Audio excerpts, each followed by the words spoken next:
只要用1000块钱就可以在6个月赚到超过50万的现金，而且这一切完全是合法合规的。你说天底下还有这等好事？当然有，那就是我们今天视频的主轴——投机。投机这个词，它有别于我们常说的投资。以股票或者是 ETF 来说，投资就是你买进了之后，在长时间的持有下，它会持续的为你带来除了价格上涨以外的回报，例如股息收入。但投机就反过来了，要赚的就是价差。这两者的性质很明显就是相反的。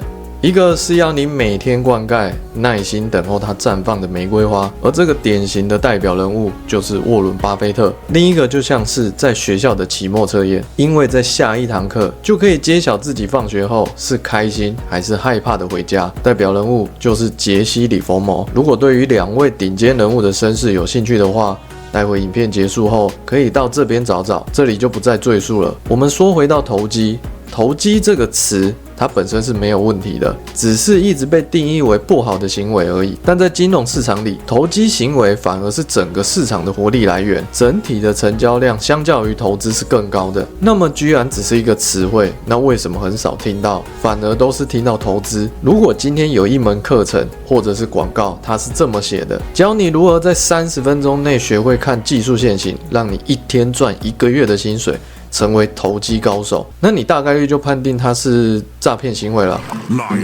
什么不教，教人投机，这不是妥妥的在教人炒股吗？想害谁啊？你说是吧？那么投资这2个字，相较于投机，显得就高大上了许多。像是在几年前，就算巴菲特用天量现金抄底石油，也不会有人说他是在投机，但他确确实实就是在低买高卖，而不是像是在买可口可乐股票一样，一持仓就是几十年，一直坐收着这些股票所带给他的股息收入。再说了，就是要有好的包装，才会让人更想要花钱去参加课程。然后你会发现，大多数他还是在教你如何低买高卖。所以投机不是一件坏事，但凡事都有一体两面，有好处就会有坏处。接下来我也会让你知道，在投机行为中可以学到什么，以及你在踏入投机这行列前需要注意些什么。最后教你我是如何判断价格可能会有的走势。那我们先来说说优缺点。就像前面说的，投资跟投机基本就是对立面。首先，投机的持仓时间就比较短，但因为持仓的时间短，短时间就能看到损益，所以获得收益的速度就会很快。那也意味着资金调配能够非常的灵活。然后就是影片开头说的，投入少量金额就可以获得大量的报酬。简单说就是杠杆可以开得比较大，但这同时也是个双面刃。再来说说缺点，为了要找到好的入场位置，盯着盘面的时间就会相对的比较长，因为持仓的时间比较短，基本上都没有一个长期稳定的金流可以流到你的账户里。举例来说，就是没有办法持续性的收到股息股利之类的回报，因为在市场上短时间的进进出出，情绪变化非常的快，就容易产生 FOMO 的心态。那什么是 FOMO 心态？一种害怕自己没有参与到其中的焦虑症。简单说，就是担心自己没有赚到，或觉得赚得太少，那一种一定要参与到赚钱行情的焦虑感，也就是看着别人赚钱比我自己亏钱更难过的那种感觉。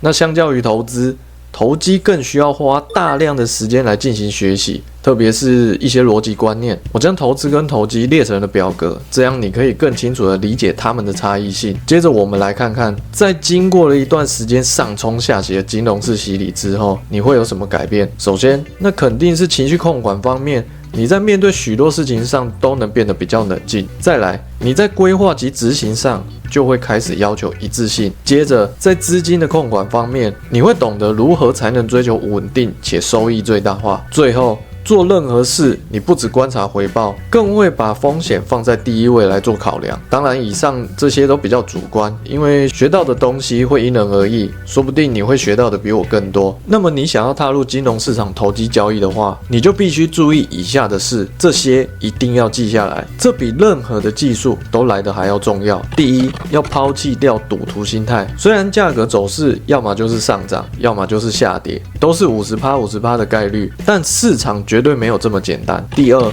一定要严格设立及遵守停损的条件。停损这件事，在投资它都是必须做的行为了，那就更不用提投机。所以一定要有停损的条件。第三，严格把控每一次出手后能承受的亏损金额。这里建议用总资金的1%到3%的停损金额去进行交易，这样你在遇到连续亏损的时候，心情才不会忐忑不安。第四，要时刻将交易做成记录，累积数据，才能知道自己长期是处在获利还是亏损的状态，然后适时的将交易模式做优化。第五，要能接受连续亏损的状态，并持续保持 SOP 的规则进行交易，维持住一致性。主要前提是你在利用历史数据做回测后，要确定是能够获利的。第六，用闲钱做交易，这一点非常的重要。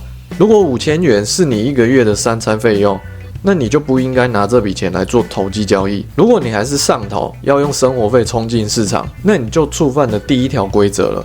那么你都看到这里了，或许你真的很想要尝试一下投机的领域，让我来带你了解如何快速判断一个走势，然后来决定目前是要看空还是要看多。以下会有一些部分的专有名词，那不懂的话可以倒回去多听几遍。在学习新知识的时候，了解专有名词是非常重要的。因为是短线操作，我持仓的时间基本不会超过1天，我会选择用1小时的 K 线来决定我目前做什么方向，那一个就是方向偏见，英文名词是 bias。一个理想的走势 K 线的排列走向会是这样子，走出一段，然后回档，然后再继续向上突破，就像是楼梯一样。那一旦走势结构改变了之后，产生了 MSS Market Structure Shift， 那我们的偏见就会转换方向。不过当然这是理想的状态，价格也有可能是这么做，那也可能这么做，当然也可能是这样子。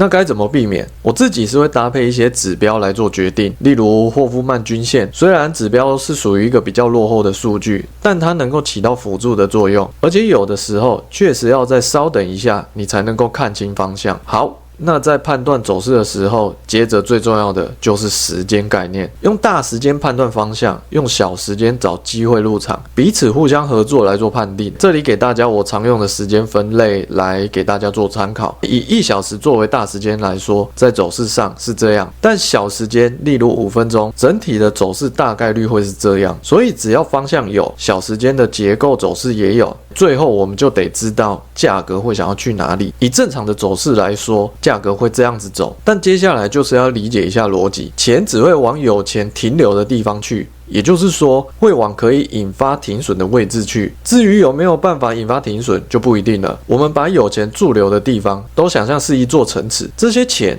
就是防守的士兵，而想要引发停损就像是攻城，而这些兵力的来源就会有很多。那么当一方要引发停损的时候，会出现2种大状况，然后4种小状况。第一种，进攻失败；第二种，进攻成功。我们先讲进攻失败。第一种，兵力不足，后撤回补，然后补充兵力。第二种，兵力耗损完毕，被对方反攻。那接下来是进攻成功，也就是第3种状况，兵力耗损完毕，后撤回补，准备兵力。第4种，兵力强盛，持续的进攻。而我们真正该进场的时间，应该要选择在一方后撤回补的时候随之进场，因为我们需要在局势明朗的时候，再进入金融战场里随之冲杀。45者为俊杰嘛，这就是简单的一些判断走势的方式。未来我会再详细说明我自己所理解的逻辑及整个进出场的设置，当然相对的就会比较枯燥一些，我尽量让它浅显易懂，不然再讲下去这个视频可能至少要半个小时以上。以上就是投机的各个重点了。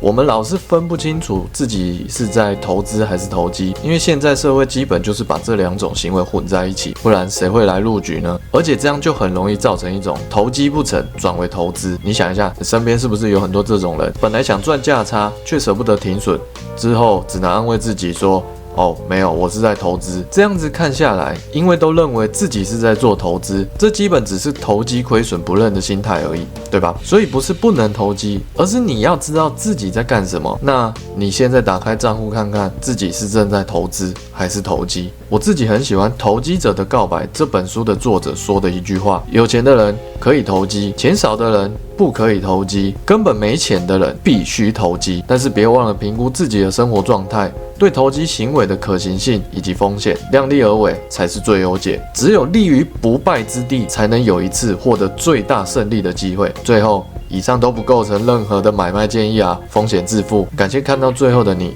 如果这部影片对你有任何启发，别忘了帮我点个赞及订阅哦。哦，对了，别忘了自己的身体健康，这更重要。我是23，我们下次见，拜拜。